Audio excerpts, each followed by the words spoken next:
Assalamualaikum warahmatullahi wabarakatuh. Halo teman-teman semuanya, sebelumnya perkenalkan, saya Muhammad Mauhibah Yaudin akan menjelaskan terkait dengan penugasan yakni psikologi komunitas yang diampu oleh Ibu Hikmah. Nah, oke, langsung saja untuk mempersingkat waktu, kita masuk ke pembahasan yang pertama yakni gambaran dari psikologi komunitas.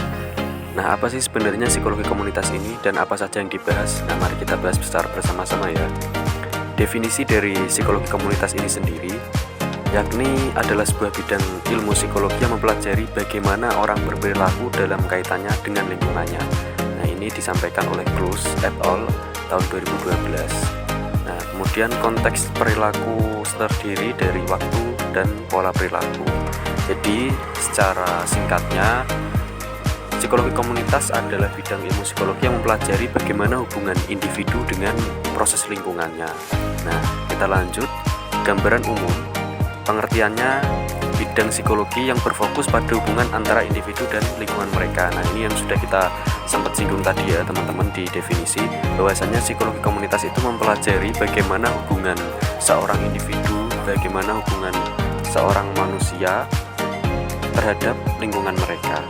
Kemudian latar belakang, apa sih yang menyebabkan atau yang menjadikan psikologi komunitas ini muncul? Nah, jadi psikologi komunitas ini muncul sebagai tanggapan terhadap perkembangan sosial di Amerika Serikat sejak tahun 1955. Jadi sudah cukup lama ya teman-teman, karena mengingat dulu itu terdapat beberapa tragedi yang menyebabkan bahwasanya psikologi komunitas ini perlu diadakan atau perlu dicanangkan untuk perkembangan dari komunitas maupun organisasi itu sendiri. Kemudian objektif kajian. Nah, apa sih yang mendasari objektif kajian dari psikologi komunitas? Yang pertama, ada hubungan individu dan lingkungan. Itu tentu saja ya teman-teman, sesuai dengan pembahasan dan fokus utama yang dipelajari oleh psikologi komunitas. Yang kedua, masalah sosial.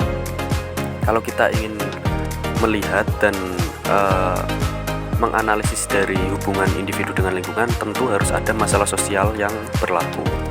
Kemudian ada intervensi kolaboratif. Nah, ini melibatkan komunitas untuk mengubah pikiran, perasaan, dan perilaku mereka. Strateginya yakni bekerja dengan kelompok besar terhadap berbagai lingkungan hidup yang sama untuk meningkatkan lingkungan hidup mereka. Kemudian apa sih peran psikologi komunitas? Nah, perannya sendiri yakni para ahli dan praktisi psikologi komunitas memberikan sumbangan yang signifikan untuk memajukan kesejahteraan berkehidupan dalam suatu komunitas. Nah, komunitas yang paling dekat dengan kita yakni ya mungkin sebuah organisasi atau bisa jadi dalam lingkup rumah tangga, itu juga bisa dijadikan sebagai lingkup perkumpulan seperti itu. Nah, kemudian kita lanjut ke pembahasan yang kedua teman-teman, yakni perilaku manusia dalam psikologi komunitas. Nah, penjelasannya sebagai berikut. Psikologi komunitas yang utama berfokus pada hubungan antar sistem sosial, serta kesejahteraan dan kesehatan individu dalam hubungannya dengan masyarakat. Jadi, fokus kita bukan hanya kepada sosok individu dalam komunitas, tetapi juga hubungan antar masyarakat. Jadi, antar komunitas dengan komunitas, atau hubungan komunitas dengan masyarakat yang lebih luas. Kemudian, tolak ukur dari kedudukan individu. Ada dua. Yang pertama yakni individu sebagai agent atau tokoh dan pelaku di dalam kehidupan komunitasnya. Nah, tentu dalam lingkup komunitas harus ada orang-orang sebagai pelaku, sebagai tokoh yang akan kita analisis dalam psikologi komunitas. Yang kedua, individu dipandang sebagai objek dari kehidupan komunitasnya. Jadi selain menjadi subjek, tokoh atau pelaku, individu juga bisa dipandang sebagai objek. Kemudian lanjutannya, komponen utama perilaku manusia. Ini menurut Arsini tahun 2023 menjelaskan bahwasanya hubungan lingkungan dan tingkah laku, behavior setting. Dan yang kedua ada metode berdasarkan ekologi.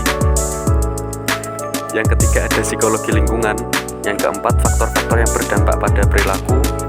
Selanjutnya ada intervensi yang berkolaborasi, dan selanjutnya ada masalah sosial. Nah, ini semua adalah komponen terjadinya psikologi komunitas atau hal-hal yang mendasari adanya psikologi komunitas. Nah, mungkin untuk penjelasan lebih lengkapnya, lebih gamblangnya bisa teman-teman cari sendiri.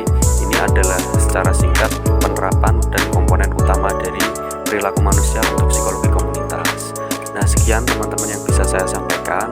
Semoga sedikit yang saya sampaikan ini dapat bermanfaat dan menambah edukasi bagi kita semua. Terima kasih semuanya. Sekian. stay tune in the next video.